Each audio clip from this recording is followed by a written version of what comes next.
দেশজুড়ে রাজনৈতিক উত্তেজনার মধ্যেই অবশেষে পদত্যাগ করলেন সেনাপ্রধান ওয়াকারুজ্জামান। তিনি ছিলেন স্বৈরাচার এবং বিশেষভাবে পরিচিত ছিলেন প্রধানমন্ত্রী শেখ হাসিনার বোনের জামাই হিসেবে। আজ বিকেলেই তার পদত্যাগের ঘোষণা আসে, যা একদিকে জনগণের চাহিদা পূরণ এবং অন্যদিকে দেশের সামরিক অঙ্গনের স্থিতিশীলতা বজায় রাখার একটি উদ্যোগ হিসেবে দেখা হচ্ছে। সেনাপ্রধান ওয়াকারুজ্জামানকে ক্ষমতায় থাকার সময় পদোন্নতি দেওয়া হয়েছিল, যা তখনকার সরকারের অনুকূলতায় করা হয়েছে বলে সমালোচনা করা হয়। বিভিন্ন গোপন সূত্রে জানা গেছে, তিনি সরকার প্রধানের সুবিধার জন্য দেশের গুরুত্বপূর্ণ স্থানে অবস্থানরত প্রায় 2000 আওয়ামী লীগের নেতাকর্মীকে ভিআইপি আশ্রয় দিয়েছেন। শুধু তাই নয়, তাদের নিরাপদভাবে দেশ ত্যাগের ব্যবস্থাও করেছেন। এই বিষয়টি দেশ জুড়েই বিতর্ক সৃষ্টি করেছে এবং জনগণ এখন এই ঘটনায় গভীরভাবে উদ্বিগ্ন।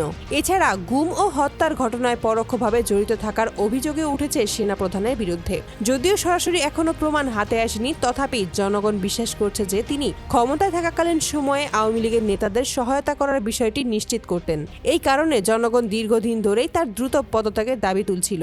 পরিস্থিতি এতটাই উত্তেজনাপূর্ণ ছিল, দেশের বিভিন্ন প্রান্তে নাগরিকরা সরাসরি প্রতিবাদে অংশ নিয়েছিলেন এবং সামাজিক মাধ্যমে ব্যাপক সমালোচনা দেখা গেছে। সেনাপ্রধানের পদত্যাগ ঘোষণা দেশ জুড়ে রাজনৈতিক ও সামরিক অঙ্গনে আলোড়ন সৃষ্টি করেছে। বিশেষজ্ঞরা বলেছেন, এটি দেশের সামরিক ও রাজনৈতিক স্থিতিশীলতার মধ্যে একটি গুরুত্বপূর্ণ পদক্ষেপ। এছাড়া রাজনৈতিক বিশ্লেষকরা মনে করেছেন, সেনাপ্রধান ওয়াকারুজ্জামান পদত্যাগের ফলে সরকারের অনুসারীরা দেশ থেকে পালিয়ে যাওয়ার পথ আরও বন্ধ হবে, যা দেশীয় ও আন্তর্জাতিক পর্যায়ে একটি ইতিবাচক বার্তা হিসেবে গণ্য হতে পারে। জনগণের প্রতিক্রিয়া এই পদক্ষেপকে স্বাগত জানিয়েছে। অনেকেই মনে করেছেন, সেনাপ্রধান যেহেতু প্রধানমন্ত্রী শেখ হাসিনার পরিবারের সঙ্গে যুক্ত ছিলেন, তাই ক্ষমতা থাকাকালীন সময়ে আওয়ামী লীগের নেতাদের নিরাপদ সহায়তা দিতেন।